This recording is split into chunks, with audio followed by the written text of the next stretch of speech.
नमस्कार दोस्तों, एक बार फिर से आप सभी का मेरे चैनल पर स्वागत है। तो आज की वीडियो में हम प्रस्तावना और मौलिक अधिकारों पर चर्चा करेंगे। तो वीडियो को लास्ट तक जरूर देखें और अगर वीडियो पसंद आए तो लाइक करें, शेयर करें और सब्सक्राइब करना बिल्कुल ना भूलें। तो शुरू करते हैं।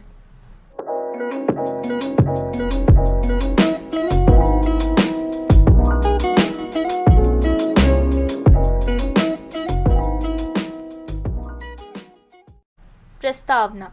भारतीय संविधान का प्रारंभ एक प्रस्तावना से होता है। प्रस्तावना एक ऐसी चाबी के समान है जो संविधान निर्माताओं की इच्छा को प्रकट करती है। तो जो संविधान का प्रारंभ होता है वो किससे होता है? प्रस्तावना से होता है। आगे है प्रस्तावना की परिभाषा। तो पहली है डी बसु के अनुसार, प्रस्तावना संविधान निर्माताओं के मन की कुंजी है।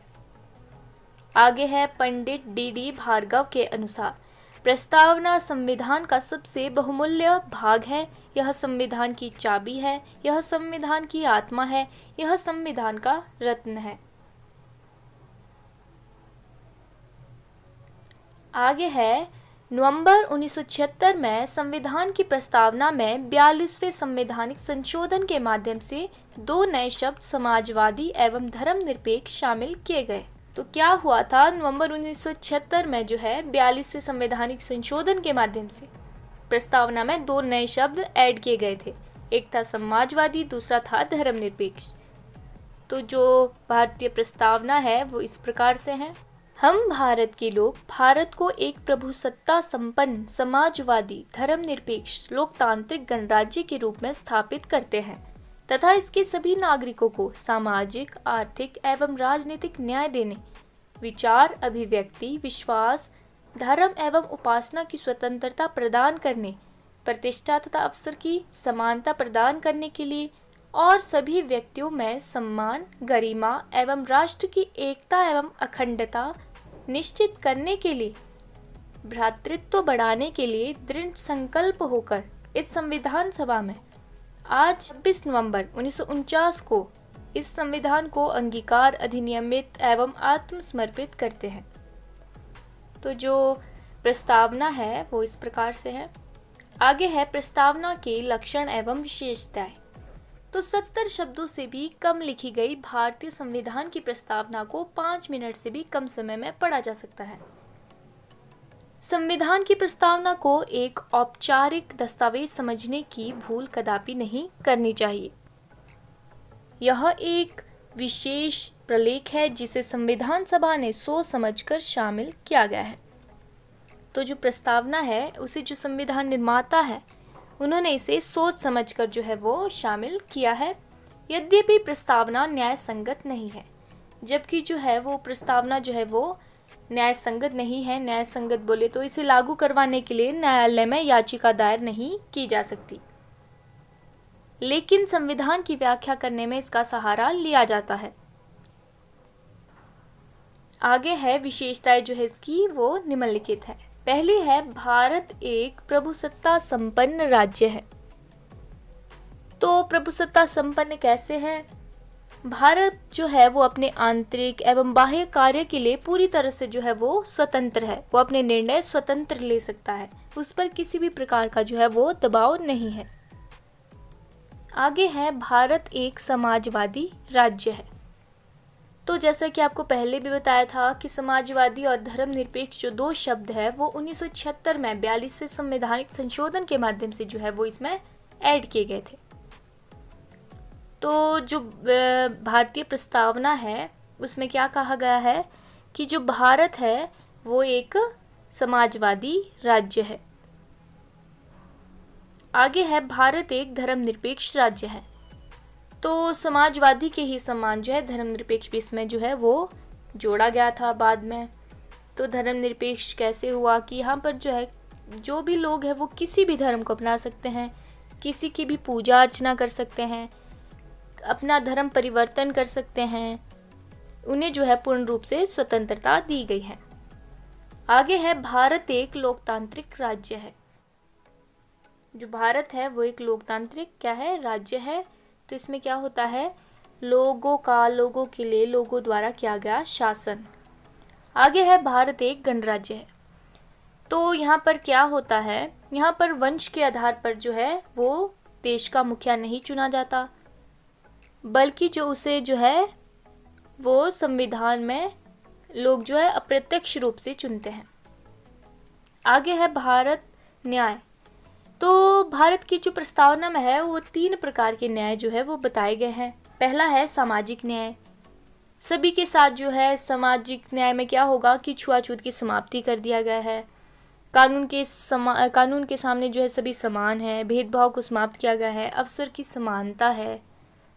आगे है आर्थिक न्याय। तो आर्थिक जो सुरक्षा भी है उसका भी प्रावधान किया गया है। रोजगार तथा काम करने का अधिकार प्रदान किया गया है।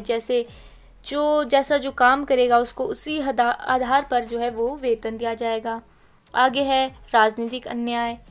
तो इसमें क्या है कि राजनीतिक न्याय की स्थापना के लिए जहां स्वतंत्रता का अधिकार प्रदान किया गया है, वहीं जो है अनुसूचित जाति जनजाति उनके लिए जो है एक विशेष प्रावधान भी किया गया है। आगे है स्वतंत्रता। तो संविधान की प्रस्तावना में क्या कहा गया है, जो व्यक्ति है वो अपने विचार, अभिव्यक्ति, विश्वास, धर्म, उपासना की जो उनको स्वतंत्रता प्रदान की गई है। आगे है समानता। तो सभी को जो है वो समानता प्रदान की गई है, किसी के साथ भेदभाव नहीं होगा, अवसरों की समानता प्राप्त है। आगे है भ्रातृत्व। तो इसमें क्या कहा गया है कि भारत के जितने भी लोग हैं वो आपसी जो है वो भाईचारे की भावना होनी चाहिए उनमें। आगे है व्यक्ति की गरिमा एवं सम्मान में विश्वास। तो भारतीय संविधान की प्रस्तावना में जो है वो प्रत्येक नागरिक को भारतीय होने पर गौरव की भावना रखने के लिए प्रेरित करती है। प्रत्येक जो भारतीय है उनको सम्मान प्रदान किया गया है, उनकी गरिमा को महत्व दिया गया है। आगे है राष्ट्रीय एकता एवं अखंडता का संकल्प। तो भारतीय संविधान में क्या कहा गया है, इसमें जो है वो एकता की बात कही गई है, अखंडता की बात कही गई है। कोई भी जो है अपने आप को जो है इससे अलग ना समझे, सभी जो एक है। तो आगे है प्रस्तावना की आलोचना। तो इसमें क्या है, मौलिकता का अभाव है। मौलिकता का अभाव कैसे हुआ, ये जो है हमने खुद ही नहीं, ये हमने किसी से प्रेरित होकर जो है भारतीय संविधान में जो है वो इसे लिया गया है, शामिल किया गया है। ये अमेरिका के संविधान से जो है हमने उसकी नकल की है, बल्कि उसके कुछ शब्द भी जो है उसमें समान है। आगे है प्रस्तावना न्याय संगत नहीं है।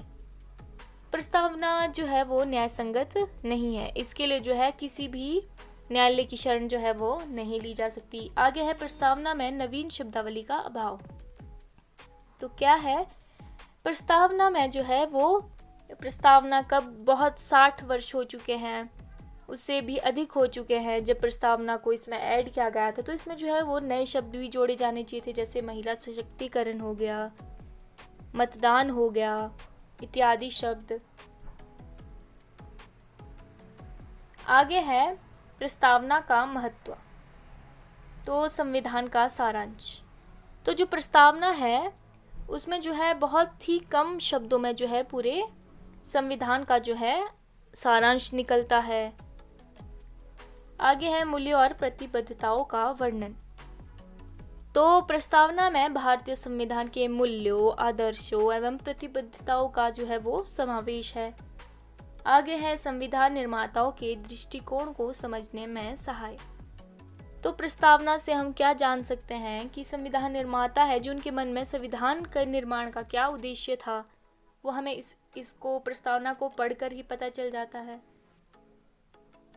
आगे है सरकार की उपलब्धियों का मापदंड।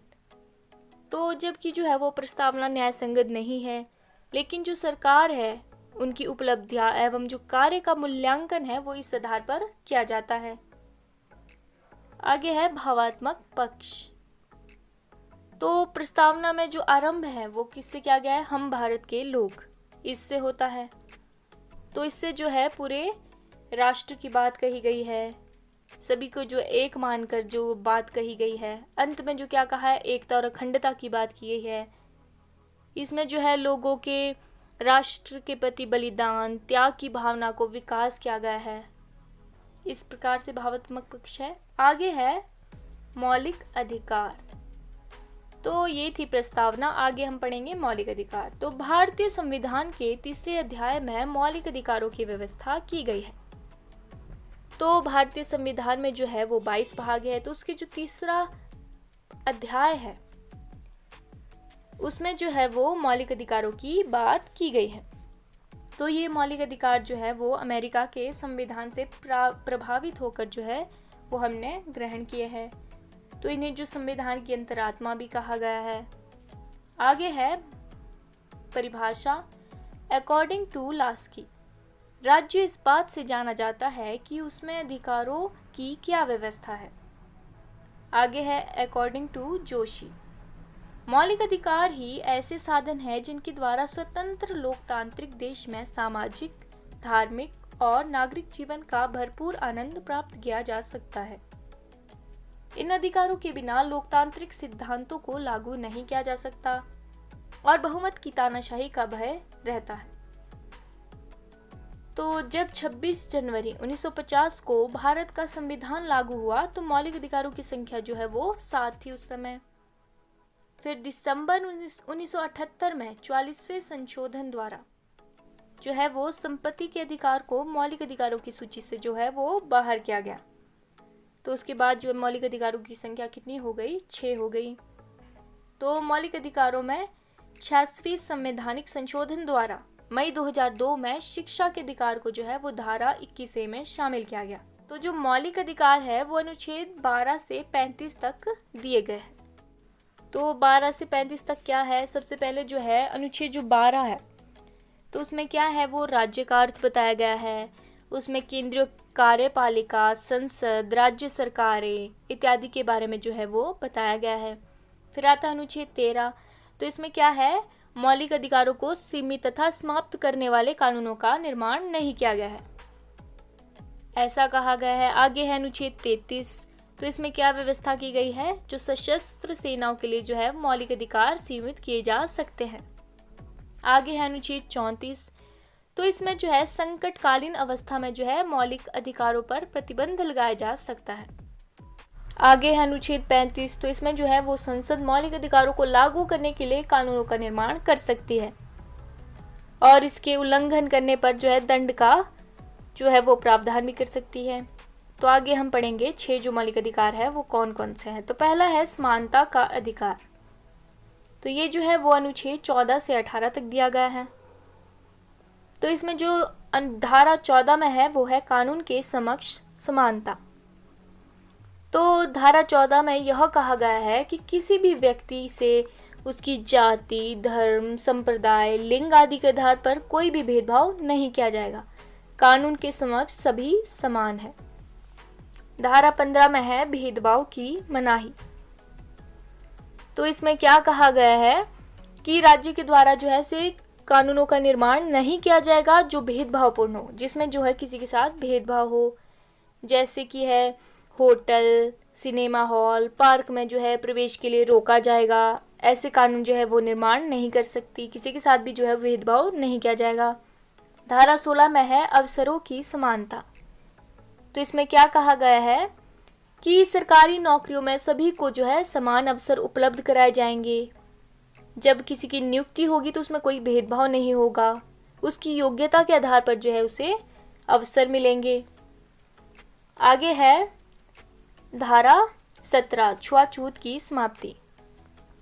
तो जो छुआछूत है उसको जो है वो समाप्त कर दिया गया है। तो ये जो है एक दंडनीय अपराध है। किसी के साथ भी जो है वो अस्पृश्यता का व्यवहार नहीं किया जाएगा। धारा 18 में है उपाधियों का अंत। तो इसमें क्या कहा गया है? उपाधियों को प्रदान करने पर जो है वो रोक लगाई गई है। तो इसमें जो है सेना, शिक्षा, राज्य द्वारा प्रदान उपाधि को इससे अलग रखा गया है। जो दूसरा अधिकार है वो है स्वतंत्रता का अधिकार। तो ये अनुच्छेद 19 से 22 तक है। तो जो धारा 19 है उसमें 6 प्रकार की स्वतंत्रताएं दी गई है। भाषण एवं विचार व्यक्त करने की स्वतंत्रता। तो कोई भी व्यक्ति है उन्हें जो अपने विचार व्यक्त करने की, भाषण देने की जो है वो स्वतंत्रता है। बस उसमें ये ध्यान रखना है कि उन्हें अभद्र शब्दों का प्रयोग नहीं करना है। आगे है शांतिपूर्वक तथा बिना हथियारों के एकत्रित होने की स्वतंत्रता। तो कोई देश का कोई भी व्यक्ति जो है वो शांतिपूर्वक बिना किसी हथियारों के एकत्रित हो सकता है। आगे है संघ एवं समुदाय का निर्माण करने की स्वतंत्रता। कोई भी जो व्यक्ति है वो संघ तथा समुदाय का निर्माण कर सकता है। संपूर्ण भारत में घूमने फिरने की स्वतंत्रता, व्यक्ति कहीं भी घूम फिर सकता है। देश के किसी भी भाग में रहने तथा बसने की स्वतंत्रता, कोई भी व्यवसाय, रोजगार तथा व्यापार करने की स्वतंत्रता। आगे है धारा 20 अपराधी संरक्षण प्रावधान। तो इसमें क्या कहा गया है कि जो भी अपराधी होगा उसको वो दंड नहीं दिया जाएगा जो उसके द्वारा अपराध जो किया गया है वो उस समय हुआ हो जब वो कानून लागू नहीं हुआ हो, और या फिर किसी भी जो अपराधी है उसको एक ही अपराध के लिए 2 बार दंड नहीं दिया जा सकता। आगे है धारा 21 व्यक्तिगत स्वतंत्रता एवं जीवन की सुरक्षा संबंधी प्रावधान। तो इसमें क्या कहा गया है कि जो व्यक्ति है उसको जो है वो जीने का अधिकार है, अपनी जीवन की सुरक्षा करने का अधिकार है। फिर है धारा 21 से शिक्षा का अधिकार। तो इसमें क्या कहा गया है कि जो 6 से 14 वर्ष की आयु के बच्चे हैं उनको निःशुल्क और अनिवार्य शिक्षा उपलब्ध कराना जो है वो राज्य का उत्तरदायित्व होगा। गिरफ्तारी के विरुद्ध अधिकार। तो इसमें क्या कहा गया है कि किसी भी व्यक्ति को जो है उसका अपराध बताए बिना गिरफ्तार नहीं किया जा सकता और गिरफ्तार व्यक्ति को 24 घंटे में न्यायालय में प्रस्तुत करना आवश्यक होगा। तो अगला है शोषण के विरुद्ध अधिकार। तो ये जो अधिकार है वो अनुच्छेद 23 से 24 तक दिया गया है। तो पहला है धारा 23, इसमें क्या है बंधुआ मजदूरी की समाप्ति। तो इसमें क्या है जो मनुष्य की खरीद बेच या जबरदस्ती काम करवाने पर जो है वो मनाही की गई है। जो बंधुआ मजदूरी है उसको एक अपराध घोषित किया गया है, अगर ऐसा कोई करता है तो उसे दंड दिया जाएगा। आगे है धारा 24 बच्चों द्वारा कारखानों में काम करने पर रोक। तो इसमें क्या कहा गया है कि 14 वर्ष से कम आयु के बच्चों को जो है वो कारखानों या खानों में कार्य नहीं करवाया जा सकता। अगला है धार्मिक स्वतंत्रता का अधिकार, अनुच्छेद 25 से 28 तक। तो धारा 25 में कहा गया है किसी भी धर्म को मानने तथा प्रचार करने की स्वतंत्रता। तो किसी भी व्यक्ति को जो है वो कोई भी धर्म अपनाने, उसकी पूजा अर्चना करने या उसका प्रचार करने का अधिकार है।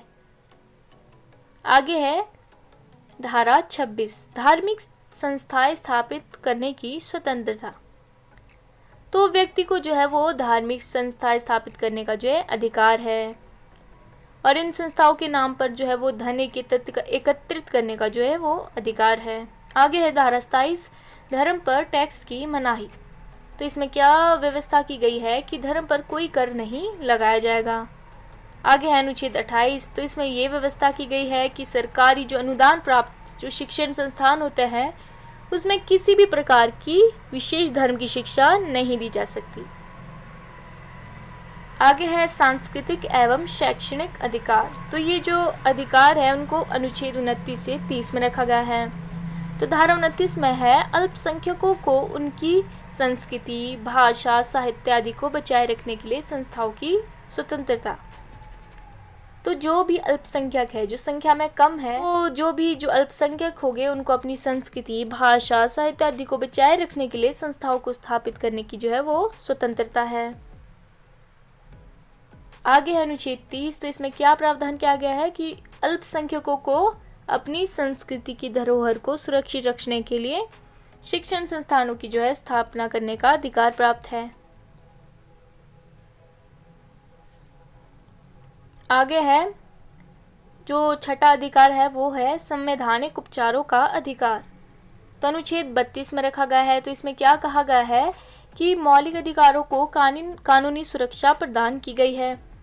तो यदि नागरिकों के मौलिक अधिकारों का हनन होता है तो इसके विरुद्ध सर्वोच्च न्यायालय में जाने का अधिकार दिया गया है।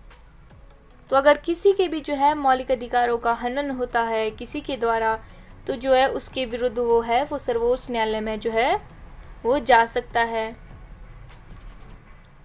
आगे है जो सर्वोच्च न्यायालय है वो इस संदर्भ में जो है 5 प्रकार के प्रलेख जारी कर सकता है।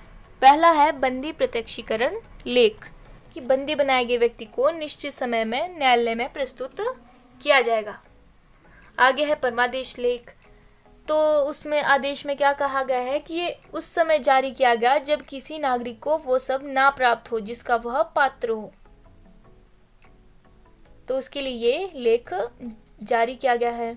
आगे है निषेध लेख, तो इसमें क्या कहा गया है कि किसी व्यक्ति, संस्था और सरकार के द्वारा वो कार्य किया जा रहा हो जो उसके अधिकार क्षेत्र से बाहर हो, तो इसके अंतर्गत कार्य होने से रोका जाता है। आगे है उत्प्रेषण लेख, तो इसमें क्या कहा गया है कि जो निम्न न्यायालय में उससे न्याय प्राप्त होने की संभावना नहीं है, ऐसी स्थिति में जो है वो उच्च न्यायालय और सर्वोच्च न्यायालय में ऐसे मुकदमे के लिए अपने पास मंगवा सकते हैं और उसके निर्णय भी ले सकते हैं। तो क्या है कि यदि कोई जो निम्न न्यायालय है उसमें जो है किसी व्यक्ति को जो है वो न्याय प्राप्त नहीं हो रहा है, तो ऐसी स्थिति में जो है उच्च न्यायालय या फिर जो है सर्वोच्च न्यायालय उनके पास जो केस आया है उसे वो अपने पास ले सकते हैं। आगे है अधिकार परीक्षा लेख, तो इसमें कहा गया है कि कोई भी व्यक्ति ऐसा पद प्राप्त ना करे जिसके वह योग्य ना हो। आगे है मौलिक अधिकारों का महत्व, तो इसमें सबसे पहले है सामाजिक बुराइयों का अंत। तो इसमें क्या किया गया है, जो सामाजिक बुराइयां है जैसे बंधुआ मजदूरी होगी, छुआछूत होगी, तो उसको जो है वो अंत किया गया है। आगे है कानून के शासन की स्थापना, तो इसमें जो है वो कानून के शासन की स्थापना करते हैं कि कानून के समक्ष सभी जो है वो समान है, किसी के साथ जो है जाति, धर्म, लिंग के आधार पर जो है वो भेदभाव नहीं किया जा सकता। आगे है सामाजिक न्याय की स्थापना, तो इसमें जो है वो सामाजिक न्याय की जो है वो स्थापना की गई है। अनुसूचित जाति तथा जनजाति के लिए विशेष प्रावधान किए गए हैं। छुआछूत जो है वो उसे जो है एक अपराध घोषित किया गया है। सार्वजनिक जो स्थल होते हैं उसमें प्रवेश की मनाही को समाप्त कर दिया गया है। तो आगे है शासकीय निरंकुशता पर रोक, तो यदि जो है लोगों को मौलिक अधिकार प्राप्त है तो जो है वो सरकार है वो निरंकुश नहीं, उस पर जो है अंकुश लगाया जा सकता है। आगे है अल्पसंख्यकों का संरक्षण, तो इसमें जो है अल्पसंख्यकों के लिए विशेष प्रावधान दिए गए हैं। आगे है न्यायिक सर्वोच्चता की स्थापना, तो इसमें क्या है, जो न्यायालय है उसको सर्वोच्चता प्रदान की गई है कि यदि भी किसी व्यक्ति के नागरिक के जो है वो मौलिक अधिकारों का हनन होता है तो उसके लिए वो न्यायालय के पास जा सकता है। आगे है लोकतंत्र की आधारशिला, तो ये जो है लोकतंत्र की स्थापना करते हैं मौलिक अधिकार कैसे, इसमें जो है समानता, स्वतंत्रता, भ्रातृत्व इत्यादि को जो है वो स्थापित किया गया है। आगे है सांप्रदायिक सद्भावना की स्थापना, तो मौलिक अधिकार के द्वारा जो है सभी धर्मों को समान मानते हुए अल्पसंख्यकों की भावना का सम्मान करते हुए धार्मिक स्वतंत्रता की स्थापना की गई है। तो ये थे मौलिक अधिकारों के महत्व। तो आज की वीडियो में हम इतना ही पढ़ते हैं, मिलते हैं ऐसी एक नई वीडियो के साथ।